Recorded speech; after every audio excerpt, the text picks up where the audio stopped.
Trigonometry, ठीक है। आज हम ट्रिगोनोमेट्री पढ़ेंगे क्लास 10th का। क्लास 10th में ट्रिगोनोमेट्री है, इससे आपका 12 से 15 नंबर कवर करता है, ठीक है। मार्क्स 12 से 15 नंबर कवर करता है बोर्ड एग्जाम के लिए, इसीलिए नंबर के हिसाब से ये अच्छा चैप्टर हो जाता है, इम्पोर्टेंट हो जाता है। दूसरी अहम बात ये है कि ये पूरी तरह से फॉर्मूला बेस्ड क्वेश्चन इसमें होता है, जैसे क्वेश्चंस बेस्ड ऑन फार्मूला होता है एक, फार्मूले का इसका प्लुरल होता है। तो सूत्र पर आधारित जो प्रश्न है इसमें पूछा जाता है, सूत्र पर आधारित प्रश्न। ये काफी आसान होता है इसका। और जब इसके आगे बढ़ेंगे हम तो दूसरा टॉपिक होता है जो सूत्र से रिलेटेड तो होता है बट इंटरमिक्स्ड होता है, इंटरमिक्स्ड क्वेश्चंस। ऐसे एक कंसेप्चुअल क्वेश्चन होता है, इसमें फॉर्मूला तो रहेगा ही, लेकिन क्या होगा कि उसमें काफी उसको मिक्स करके आगे तक जाते हैं, चेंज करते हैं। तो हम हर तरह के प्रश्न को देखेंगे इसके अंदर, ठीक है। समझ में आ रहा है? एक क्वेश्चन होगा जो सूत्र पर आधारित होगा और दूसरा होगा जो इंटरमिक्स्ड क्वेश्चन होगा। जैसे हम एक साधारण सा सूत्र देख रहे हैं, sine square theta plus cos square theta is equal to 1। अगर इस तरह का सवाल सीधा दे दिया है तो सूत्र पर है ये सूत्र है सीधा। अगर इसमें से कोई एक चीज देके दूसरा खाली छोड़ दिया, मिसाल के तौर पर हमको क्या किया, इस पर आधारित प्रश्न है और ये कॉस नहीं दिया है, ये ब्लैंक स्पेस है, तब हमको कोई दिक्कत नहीं है। इसमें क्या भरना पड़ेगा, इसका जवाब होगा cos square theta. This is your answer और 1 मार्क्स का है ये, 1 नंबर आपको यहाँ से आ जाएगा। क्लियर है? इसलिए इस तरह का क्वेश्चन इसमें मिलेगा और इसी को हम चेंज कर सकते हैं। जैसे इसमें हमको दे देगा, इससे हम फार्मूला को गेन कर रहे हैं, साइन थीटा क्या होगा, तो हम जानेंगे साइन थीटा निकालने के लिए हो जाएगा साइन थीटा का value 1 minus cos square theta, और स्क्वायर हटाया तो रूट आ जाएगा। और यहाँ पे अगर कॉस थीटा का नाम दे दिया हो, जैसे कॉस थीटा को बोल दिया हो क्या, कॉस थीटा वाई है, वाई है, तो कोई दिक्कत नहीं होगा उसमें। हमको करना क्या है, कॉस थीटा का जो मान वाई है उसको इसमें डाल देना है और तब तक इसका उत्तर हमको दे देना है। तो हम क्या करेंगे, सिंपल हम लिख देंगे साइन थीटा आएगा मेरा under root 1 minus Y square. तो ये क्या होगा, ये भी सूत्र पर ही है आधारित, लेकिन सूत्र का इस्तेमाल कैसे किया गया है, सूत्र का जो प्रयोग है उसको घुमा फिरा करके कर दिया गया है, मतलब कंसेप्चुअल कर दिया है। कंसेप्ट तुम्हारा क्लियर है तभी तुम फार्मूले में जाना, फिर आगे इसको यूज करना, फिर उसका वैल्यू यूज करना। इस तरह से 2 तरह का प्रश्न से मिलेगा। एक और प्रश्न मिलेगा इसके अंदर जिसमें क्या होगा, हम हाइट एंड डिस्टेंस यानी ऊंचाई और दूरी की बात करेंगे। पहले इतना ही समझ में आ रहा है ये चीज़ क्या है, हम फिलहाल इसको हटा दे रहे हैं। इसका हम आगे जाएंगे, देखेंगे किस किस तरह का क्वेश्चन जैसे सूत्र पे आधारित है। तो अगर सूत्र पे आधारित प्रश्न जब मेरा बन जाएगा तो उसका आगे प्रयोग करना भी हम सीख लेंगे। इसलिए पहले हम आज काम करेंगे सूत्र पर आधारित जो भी सूत्र है वो समझेंगे, ठीक है। सूत्र कौन कौन से है हमारे पास, trigonometric ratios, trigonometric ratios. Ratio क्या होता है, रेशियो क्या मतलब होता है, अनुपात। क्या होता है, अनुपात होता है, अनुपात। और अनुपात को क्या बोलते हैं सिंबल में, ऐसे। और इसका अर्थ जो निकालते हैं क्या होता है, x बट्टा वाई के रूप में। मतलब हम कह सकते हैं अंश बट्टा हर के रूप में x बट्टा वाई होता है, इसको हम अनुपात बनाते हैं। लेकिन ये तो त्रिकोणमिति के अंदर हम जा रहे हैं, लेकिन जो साधारण गणित है, अगर साधारण गणित में हम जानते हैं तो हम जानते हैं कि ये क्या होता है। तो साधारण गणित हमको बताती है, ये त्रिकोणमिति चल रहा था और साधारण गणित की बात हम कर रहे हैं। साधारण गणित, उसमें हम जानते हैं साधारण गणित हमको ये बताती है कि अंश बट्टा हर क्या होता है, परिमेय संख्या होती है। परिमेय संख्या के बारे में, परिमेय संख्या p बट्टा q का रूप होगा, साथ में q is not equal to 0, q का मान 0 नहीं होना चाहिए, ये भी होना चाहिए। तो इसका मतलब कहीं ना कहीं इस रूप में चला जाएगा। तो जब भी हम इसको p बट्टा q के रूप में तोड़ेंगे, मतलब त्रिकोणमितीय अनुपात की बात हम कर रहे हैं, अगर त्रिकोणमितीय अनुपात की बात अगर हम करेंगे, तो ये जो अनुपात है अंततः ऐसा होना चाहिए कि जिसका q 0 ना हो, जिसका q 0 ना हो। इस बात का ध्यान रखना पड़ेगा। कैसे ध्यान रखेंगे वो समझ में आगे आएगा जब हम इसका और आगे बढ़ेंगे। ठीक है, इसको हटा दे रहे हैं। अब सवाल ये कि इसमें कितने तरह का अनुपात होगा। ठीक है, तो त्रिकोणमितीय अनुपात कितने तरह का होता है, 6 तरह का होता है। कितने तरह का होता है, 6 तरह का होता है। एक होता है साइन थीटा, एक होता है कॉस थीटा, एक होता है टेन थीटा। ठीक है, तो पहले हम साइन, कॉस और टेन, इस 3 की बात कर लेते हैं। इस 3 के अलावा 3 और है। कौन है, साइन का जस्ट रिवर्स होता है कॉसेक, कॉस का होता है सेक थीटा और टेन का होता है कॉट थीटा। इन दोनों को जब आपस में गुणा करेंगे तो ये बनाता है 1। ठीक है, यहाँ से सूत्रपात का निगमन होता है। मतलब यहाँ से हम ले लिया साइन थीटा, इस साइड से इधर से ले लिया कॉसेक थीटा, ये बराबर हो जाता है 1। ठीक ऐसे ही कॉस थीटा और सेक थीटा हो जाएगा,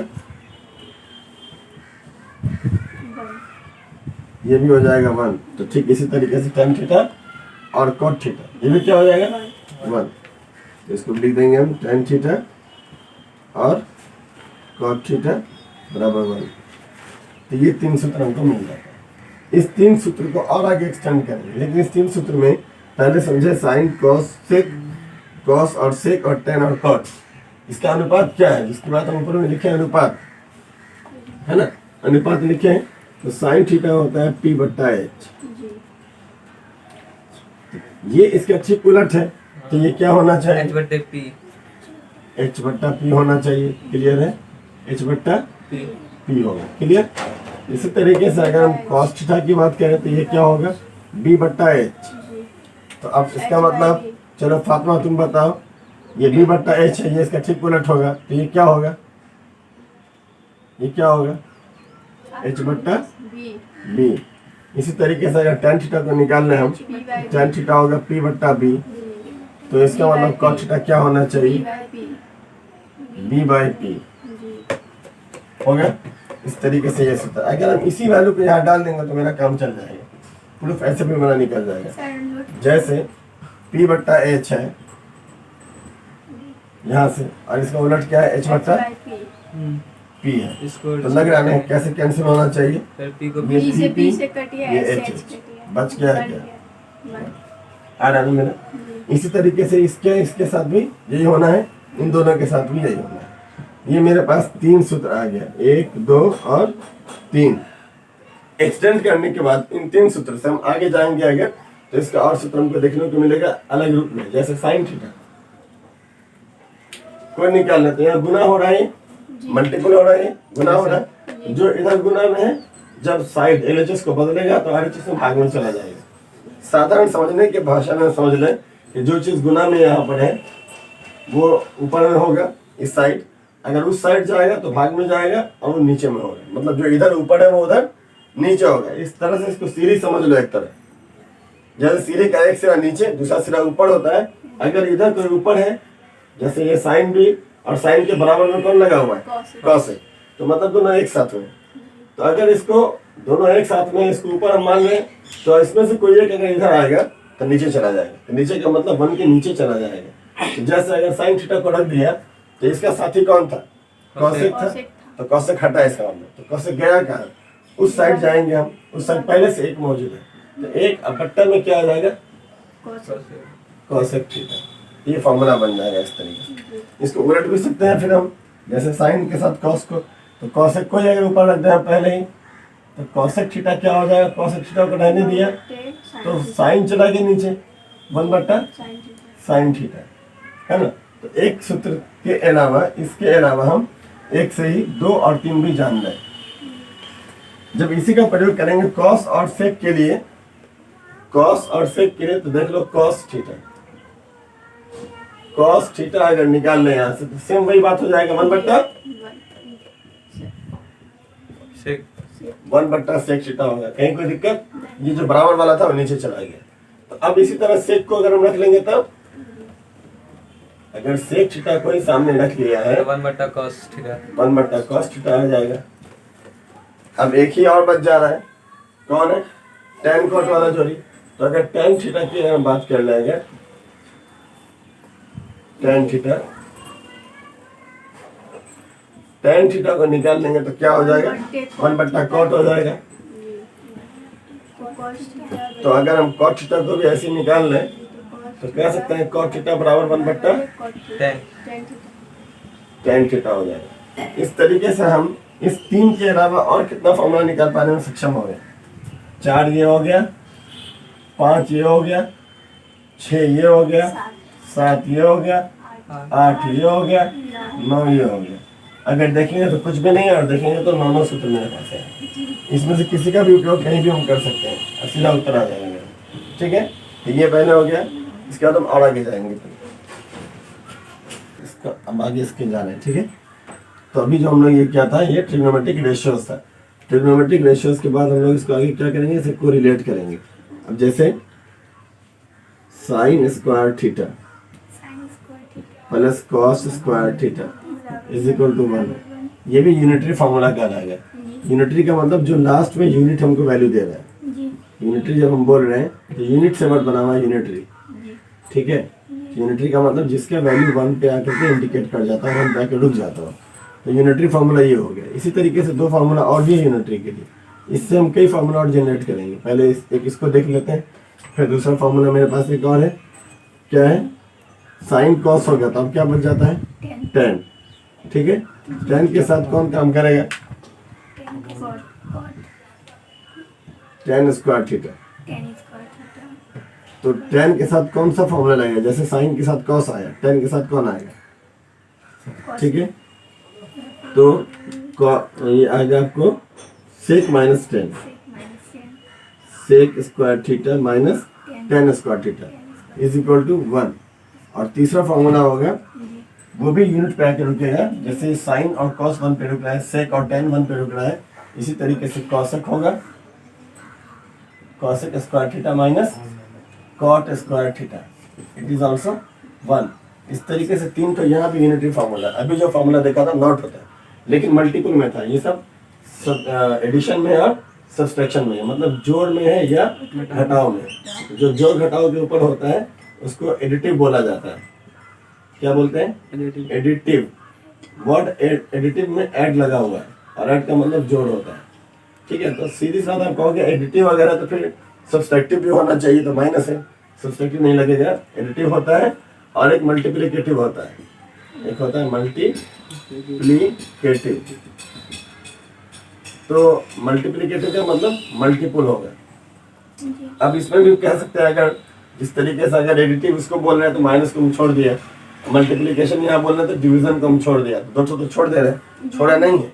जो इधर ऐड में है यही चीज जब इधर आएगा तो क्या होगा, माइनस में आ जाएगा ना। ये प्लस का सिंबल जब इधर आएगा तो क्या होगा, माइनस आएगा। रिमेनिंग फॉर्मूला और निकालेंगे जब इससे हम, इससे 3 4 5 फॉर्मूला और निकलेगा, तो उसमें हर बार ये प्लस जब साइड चेंज करेगा, यानी एलएचएस के पक्ष को हटा करके आरएचएस में लाएंगे हम, तो माइनस हो जाएगा वो। तो माइनस यहाँ भी आ रहा है। इसी तरीके जो यहाँ माइनस में जब ये इससे निकालेंगे हम, तो हो जाएगा 1 + tan स्क्वायर थीटा। तो यही माइनस तरह प्लस होगा, इसलिए एडिटिव भी बोलते हैं। एडिटिव ऑटोमेटिकली दोनों को कैच कर लेगा, तो एडिटिव फॉर्मूला ये हो जाएगा पूरा, ये तीनों वाला जो भी है। ठीक है, तो उधर 9 किया था हम, उसके हिसाब से ये हो जाएगा 10वां 11वां फार्मूला और ये 12वां फार्मूला। मेरे पास टोटल 12 सूत्र यहाँ पे आया। इस 12 से और एक्सटेंशन करेंगे, अभी कई सारा फॉर्मूला निकलेगा, तो हम 1 बाय 1 देखेंगे, ठीक है ना। अब जैसे पहले उसी को देख लेते हैं, किसी को भी 1 बाय 1 देखते हैं मान। तो ये एक मेरा एडिटिव हो जाएगा, दूसरा मल्टीप्लिकेटिव टाइप का हो जाएगा। मल्टीप्लिकेटिव वाला पहले कर चुके हैं, कौन था उसमें याद होगा, साइन थीटा था, कॉसेक थीटा था, इज इक्वल टू 1 आ रहा था, जिससे कि हम साइन थीटा को निकाल रहे थे, और ये क्या हो जाएगा था 1 बट्टा कॉसेक। इसी तरीके से कॉसेक थीटा निकाले थे, और ये क्या हो गया था 1 बट्टा साइन। तो ये जो एक से 2, 2 से 3 ये निकल रहा था, ये पूरा क्या था, मल्टीप्लिकेटिव टाइप था। तो इस तरह का हम 3, 3, 6, 3, 9 फॉर्मूला देख चुके हैं, इसीलिए हम उसको 10 लिखा, 11 लिखा और ये 12 लिखा। अब 12 के बाद एक्सटेंशन करेंगे इसको, वो भी यूनिट पे आ रहा था, इसमें भी 1 आ रहा था ना लास्ट में, ये भी लास्ट में 1 ही आ रहा है ना सब में, तो 1 पे खत्म वहां भी हो रहा था, यहाँ भी ये भी 1 पर आ रहा है, लेकिन वो मल्टीप्लिकेशन के थ्रू आ रहा था, तो मल्टीप्लिकेटिव 1 था वो। और ये क्या आ रहा है, एडिटिव 1 कहला रहा है। एडिटिव में ये 1 को इंडिकेट कर रहा था, ये मल्टीप्लिकेशन में ये 1 को इंडिकेट कर रहा था रिजल्ट के तौर पर। तो उससे हम 9 फॉर्मूला निकाला था। इससे जो बाकी फॉर्मूला है इसको हम एक्सटेंड करेंगे अभी, तो वो देखेंगे क्या होगा, ठीक है। अब जैसे इसी पे हम टच कर लेते हैं, ये फॉर्मूला, ठीक है। अगर cosec square theta minus cot square theta बराबर 1 है, जिस तरीके से चेकआउट करना है चेक कर सकते हैं, लेकिन कुछ चीज होता है माइंड में रखने के लिए, ताकि ध्यान में रहे फॉर्मूला जो भी है अपनी जगह है, लेकिन याद कैसे रहेगा, ठीक है। हम कुछ ट्रिक्स बता देते थे, याद रखना, ठीक है। तो आप निकलिए, फिर उनसे बात करते हैं, फिर फिर जाएंगे बात करेंगे, चलिए ठीक है। और आपको भेज दिएगा उसी पर, जी ठीक है।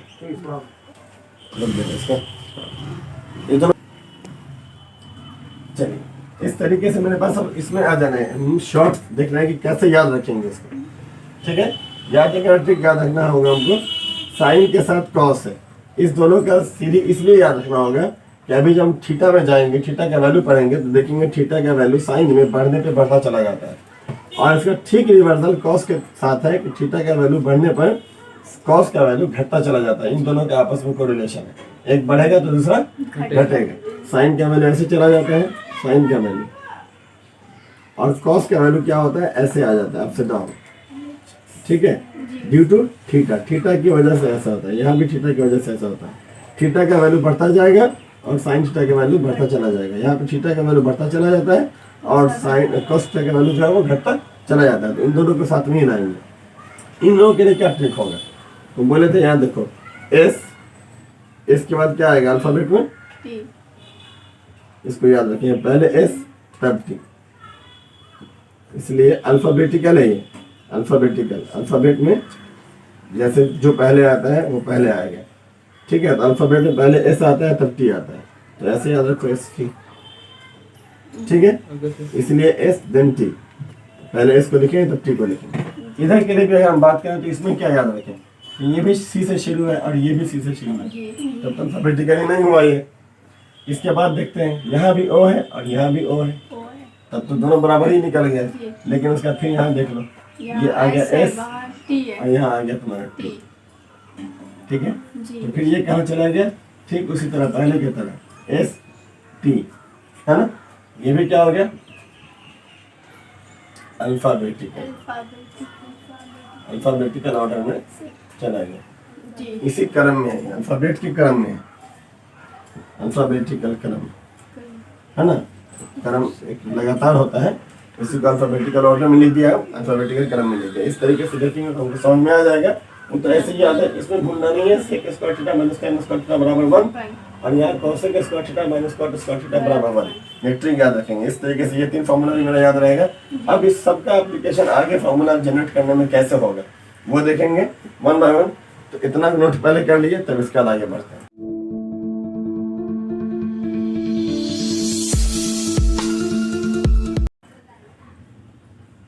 Sign square theta plus cos square theta is equal to 1। ये एक फॉर्मूला लिखा, नंबरिंग जो भी होगा, शायद 10 है तो नंबरिंग 10 हो गया मान लो। इससे हम साइन स्क्वायर थीटा का वैल्यू निकाल सकते हैं बराबर में 1। देखो तो यहाँ क्या किए हैं, साइन अपनी जगह पर, 1 अपनी जगह पर, इक्वल अपनी जगह पर। अपनी जगह पे कौन नहीं है, कॉस यहाँ पर था जो अब नहीं दिख रहा है। इसका मतलब जो नहीं दिख रहा है उसकी जगह बदल दिए हम, तो बदल दिए, तो कहाँ बदलेंगे? इसके पास दो ही जगह होती है, हम लोग के पास उतना कोई कहीं बैठ जाएगा, लेकिन इनके पास बैठने का दो ही जगह है, एक LHS है और दूसरा RHS है। तो भाई ये किधर था? ये LHS में था, तो LHS से हटाया तो कहाँ क्या होगा? RHS में चला गया होगा। तो जब LHS में कोई चीज प्लस में नहीं होगी, RHS में गया हो तो माइनस हुआ होगा, कोई मल्टीपुल रहा होगा, इधर आया होगा तो डिवाइड हो गया होगा। यही हो सकता है, और कोई जाने का रास्ता है ही नहीं, यही एक रास्ता है। अगर माइनस नहीं आ रहा होगा तो यहाँ प्लस हो गया होगा, और अगर ठीक इसी तरीके से डिवाइड में रहा होगा तो इधर मल्टीप्लाई हो गया होगा। यही रास्ता है LHS से RHS में जाने का, या फिर RHS से भी LHS में आने का, यही रास्ता है। इधर से इधर जाए या इधर से इधर जाए, इतना ही काम होना है सब तरफ। ये तो प्लस में था बेचारा, इधर आ गया तो इसका मतलब माइनस हो गया। माइनस में क्या आएगा? जिसको हटाए cos स्क्वायर थीटा, एक फॉर्मूला में नहीं जनरेट हो जाएगा। इसके बाद स्क्वायर हटा देना है हमको, ये साइन थीटा हो गया, तो बराबर में 1 था, माइनस था, cos स्क्वायर थीटा था। ये तो पहले वाला था। अब बताओ यहाँ क्या छोड़ दिए? जैसे पहले cos छोड़ दिए थे, यहाँ अब क्या छोड़े? दिख रहा होगा यहाँ पे स्क्वायर था, वो यहाँ पे नहीं है ना। तो स्क्वायर अगर हटाए, किसको हटाए? यहाँ से हम इस स्क्वायर को हटाए, है ना। स्क्वायर यहाँ पर था जो कि अब नहीं दिख रहा है, तो स्क्वायर हटा तो क्या आ गया? रूट आ गया। ये मेरे पास फॉर्मूला 12 के बाद कौन सा हो जाएगा? 13वां ये हो गया, 14वां ये हो गया। ये फॉर्मूला मेरे पास इतना आ गया। इसके अलावा भी निकलेगा इससे दो फॉर्मूला। चूंकि साइन को रख के हम निकाल लिए तो कॉस बैकअप चला गया, कॉस को रख के निकाले तो हम कॉस को रख के निकाल लेते हैं, कॉस स्क्वायर थीटा निकाल लिए, तो कॉस स्क्वायर थीटा बराबर 1 हो गया।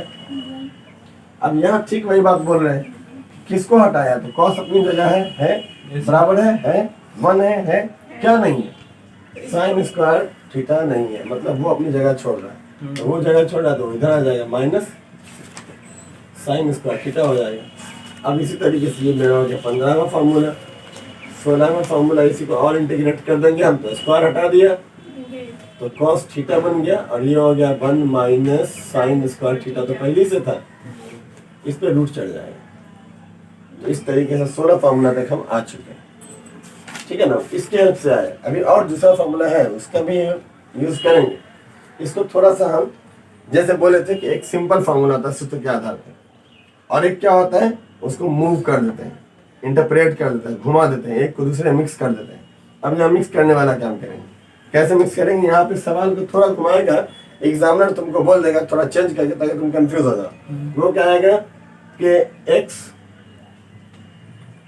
cos थीटा बराबर y हो तो साइन थीटा के मान को, साइन थीटा को है ना, साइन थीटा को y के पदों में व्यक्त करें, y के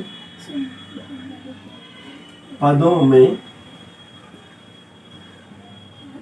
व्यक्त करें। अब ये सिंपल नहीं कर दिया, क्वेश्चन सिंपल ही है, वो जानबूझ के ट्विस्ट किया है। बोल रहा है कि cos थीटा को cos नहीं मानो, उसको y मान लो, तब बताओ फॉर्मूला क्या हो जाएगा। मैं तो सबसे पहली बात cos थीटा यहाँ पे तो रखेंगे नहीं, cos थीटा को y मान ले, तो मतलब cos का मान कहीं पे y डालना है। अब y तो हमसे पूछ नहीं रहा है, पूछेगा y बराबर क्या देगा, y बराबर y है, तो बातें खत्म हो जाएगी।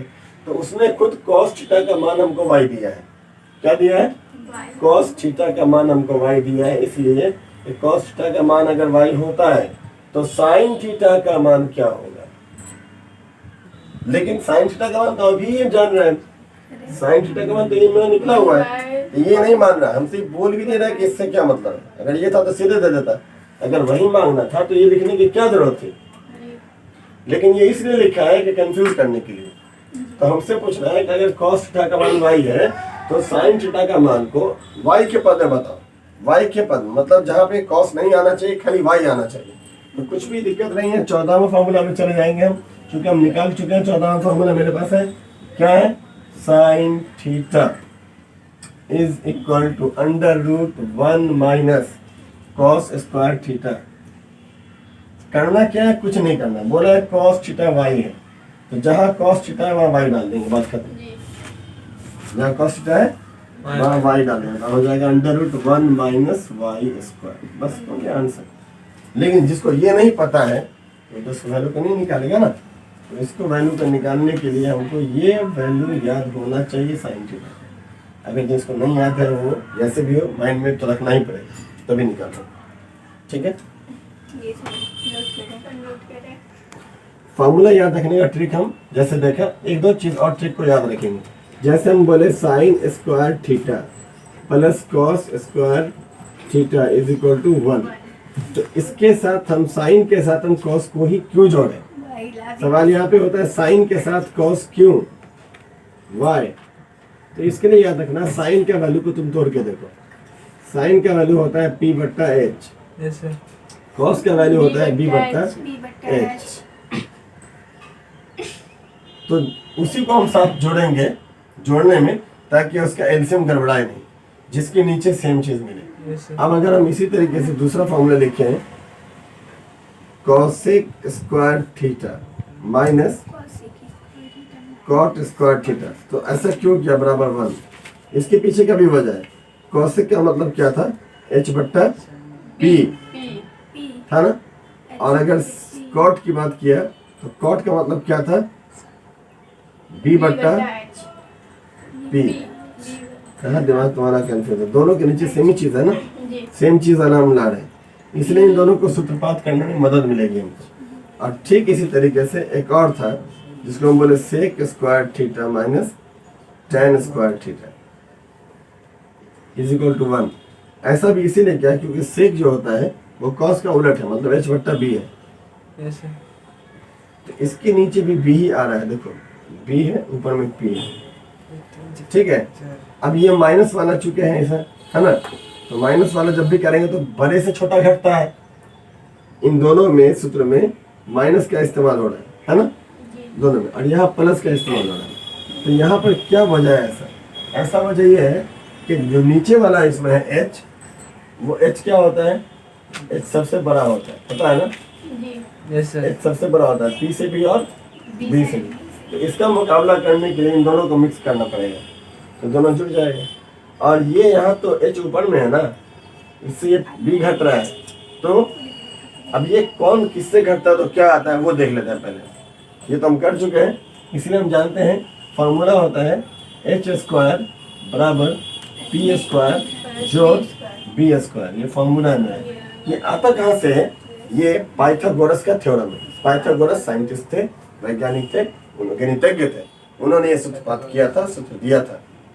इसके अनुसार उन्होंने बताया किसी भी ट्राइंगल के अंदर अगर एक कोण समकोण है, किसी भी ट्राइंगल के अंदर एक कोण अगर समकोण है तो पाइथागोरस त्रिक को मानेगा। अब त्रिक का मतलब 3 होता है, तो 3 देख लो, 3 साइड है इसमें, पी बी एच, एक पी हो गया, एक बी हो गया और एक एच हो गया, तो हुआ ना 3। ये इसके हिसाब से त्रिक लगा हुआ है, ठीक है, इसके हिसाब से त्रिक लगा हुआ है। अब पाइथागोरस ने दिया था तो पाइथागोरीय त्रिक हो गया। किसने दिया, पाइथागोरस ने दिया, पाइथागोरस। तो पाइथागोरस ने दिया, इसलिए क्या होगा, पाइथागोरीय त्रिक, पाइथागोरीय त्रिक बोलते हैं, मतलब पाइथागोरस का त्रिक है। उसने इस तीनों के बीच एक संबंध स्थापित किया था, उसके बारे में बात करेंगे। वो संबंध क्या है, एच स्क्वायर बराबर P square plus B square, जहाँ पे उसने ये रखा कि एच सबसे बड़ी भुजा है। साथ में एक फिगर के जरिए से हम इसको कोशिश करेंगे समझने की, like this you can see, you can watch it. ये जो एंगल है 90 डिग्री, इसमें साथ में एक बहुत बड़ी बात ध्यान देना पड़ेगा। 2-3 चीज हमको याद रखना एकदम अनिवार्य है किसी भी त्रिभुज के लिए। त्रिभुज के तीनों कोण का जोड़ 180 होता है, ठीक है। 2 चीज आउटर मोस्ट है ट्राइंगल से संबंधित, कि किसी भी त्रिभुज के अंदर, किसी भी, ये नहीं कि इस वाले में किसी और वाले में कुछ और होगा, नहीं, किसी भी त्रिभुज में तीनों कोणों का जोड़, तीनों कोणों का जोड़ क्या होगा, जोड़ 180 डिग्री होता है, 180 डिग्री होता है। ये याद रखना ही रखना है। इसके अलावा ये कभी नहीं बदलने वाला नियम। बहुत सारा नियम होगा जो किसी जगह पे लागू होगा, किसी जगह पे लागू नहीं भी होगा, लेकिन ये हर जगह के लिए होगा, कहीं भी लागू होगा, किसी भी त्रिभुज पे लागू होगा। क्लियर है, 180 डिग्री होता ही होता है, एक बार। दूसरा क्या होगा इसके अलावा में, कि दूसरा हो गया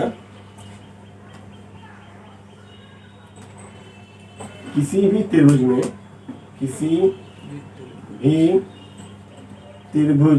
में दो भुजा का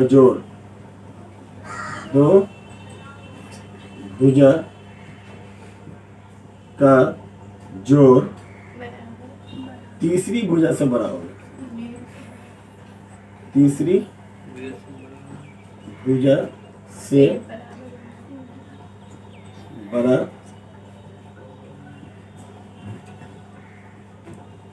होता है। दो भुजा जब भी जोड़ेंगे तीसरे से बड़ा होगा। लेकिन ये तो हर जगह के लिए होगा, लेकिन अलग अलग जगह पे अलग बात होगी। जैसे इसमें एक 90 हो गया तो बाकी जो दो ठोक कोण है दोनों मिला करके 90 होगा। 90 होगा मतलब एक त्रिभुज के अंदर एक ही 90 कोण हो सकता है, दूसरा 90 डिग्री वाला कोण नहीं हो सकता है। किसी भी त्रिभुज के अंदर एक ही समकोण होगा। कोई कहे दो समकोण है तो गलत हो गया, वो मान्यता में नहीं आएगा। जिसको मान सके वही बात हम करेंगे तो मान्यता में नहीं आएगी। इसके अलावा हम एक बात और जानेंगे, कभी भी इस 90 डिग्री के सामने वाला जो भुजा है ये है ना, ये जिसको हम फैला दिए इस तरीके से, इस भुजा की लंबाई को दिखाने के लिए फैला दिए। ठीक है, इस सामने की एक भुजा आ रहा ना, ये भुजा सबसे बड़ी भुजा होती है। ये भुजा सबसे बड़ी भुजा H है। बाकी ये दोनों भुजा जो होती है पलटती होती है, एंगल के अनुसरण में होती है। ठीक है, तो अगर हम मान के चलो जिस एंगल की बात करेंगे, जैसे थीटा इसका नाम दे दिया, क्या नाम दिया इसका हम? थीटा। तो ये जो कुछ भी करेगा इस थीटा के अनुसार। तो अगर हम ऐसे देखें तो h² बराबर p² प्लस b², इससे एक सूत्र निकल जाएगा h बराबर √p² प्लस b²। इसी तरीके से आप p² निकाल लेते हैं, सिर्फ p² निकालेंगे तो p² हो जाएगा मेरा बराबर में h² है, h² माइनस b²। तो अगर सिर्फ p निकालना होगा तो √h² माइनस b²। इसी तरीके से b निकालेंगे, b² अगर निकाल रहे हैं तो ये मेरा सूत्रपात हो जाएगा h² माइनस p², और सिर्फ b निकालेंगे तो √h² माइनस p²। इस तरीके से देखा जाए तो ये 1 2 3 4 5 और 6 सूत्र का निगमन यहाँ भी हो जाए। इसका हम इस्तेमाल करेंगे। ठीक है, इसका हम आगे इस्तेमाल करेंगे। ठीक है, थीटा के मान, वैल्यूज ऑफ थीटा, इसमें हम बोले थे साइन थीटा को देखते हैं सबसे पहले। साइन थीटा और थीटा क्या है उसके लिए हम बहुत सारा डिफरेंट वैल्यू थीटा का देख लेते हैं। थीटा का वैल्यू मेरे पास 0 डिग्री है, 30 डिग्री है, 45 डिग्री है, 60 डिग्री है और 90 डिग्री। दो चीज माइंड से एकदम निकाल दी। ये नहीं कि 5 डिग्री होता बहुत सारा है। हमको जो 10 तक चाहिए, सेकेंडरी क्लास के लिए चाहिए, हमको ये 5 ही वैल्यू चाहिए। इसके बीच में बहुत सारा वैल्यू 61 62 सब होता है, ऐसा नहीं, लेकिन हमको काम नहीं है उसका, हमको इन्हीं 5 वैल्यू उसका काम है, इसलिए हम 5 वैल्यू पे फोकस कर रहे हैं। तो अब जैसे हम सबसे पहले साइन थीटा की बात कर लेंगे, तो साइन थीटा में हम एक बात माइंड सेट कर लेंगे सबसे पहले, जो बोले भी थे स्टार्टिंग में लिखा होगा, याद होगा, ये ट्रिग्नोमेट्रिक रेशियोज है, TR लिख दिए, ऊपर लिखा हुआ ट्रिग्नोमेट्रिक रेशियो है ना, इसको हम लिख दे रहे हैं TR। TR का मतलब क्या? ट्रिग्नोमेट्रिक रेशियो, जिसमें हम साइन थीटा की बात किया। तो हम बोले थे कि थीटा का मान बढ़ेगा तो साइन थीटा का मान टोटल क्या होता है? बढ़ जाता है। तो साइन थीटा का 0 डिग्री पर वैल्यू 0 होता है, 30 डिग्री पर वैल्यू क्या होता है? 1/2 होता है, 45 डिग्री पर 1/√2 होता है, और 60 डिग्री पर √3/√2 होता है, और इस पे 1 होता है। ये वैल्यू हमको कैसे भी हो याद रखना पड़ेगा। एक बात और याद रखना पड़ेगा साथ साथ हमको, कि जब हम 0 बोल रहे हैं तो इस 0 का मतलब क्या है? जब हम 0 बोल रहे हैं, 0 का मतलब 0/1।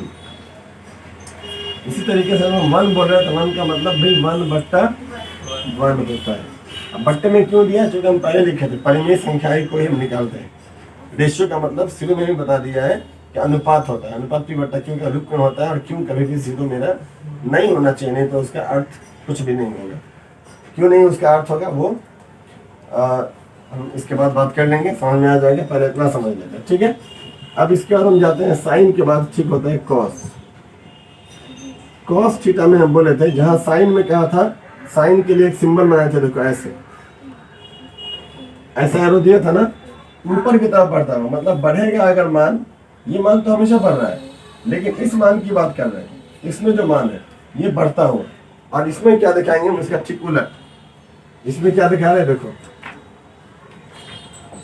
इसमें दिखा रहे हैं कि इसका मान बढ़ता हुआ नहीं होगा, घटता हुआ होगा। तो घटता हुआ रहेगा तो उल्टा ले लेते हैं, यहाँ से उल्टा साइड से, ये वन वहां आ जाएगा, वहां से ले लो, ये वन यहाँ, ये √3/2 यहाँ, ये 1/2 अपनी जगह पे, ये 1/2 इधर, और ये 0 इधर। तो मेरे पास अभी तक 2 वैल्यू मिल गया। एक और चीज क्लियर हो गई, साइन हो या कॉस, दोनों का वैल्यू 0 से 1 तक के बीच होता है, 0 से 1 तक, मिनिमम मान उसका 0 होगा और मैक्सिमम मान उसका 1 होगा, ठीक है ना। इसको हम यहाँ पर नोट कर लेंगे, स्टार मार्क करके। साइन थीटा कॉस थीटा के मान 0 से 1 तक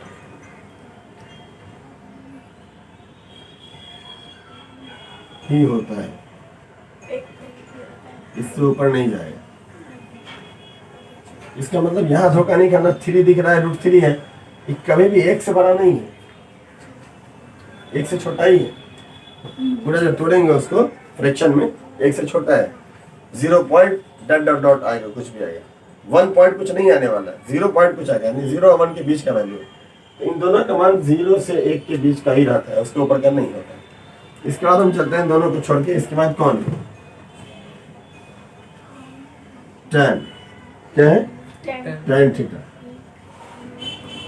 tan थीटा का मान क्या होता है, तो tan थीटा का मान समझने के लिए पहले हम tan का मान यहाँ निकालते हैं, क्या होता है, sin थीटा बट्टा cos थीटा।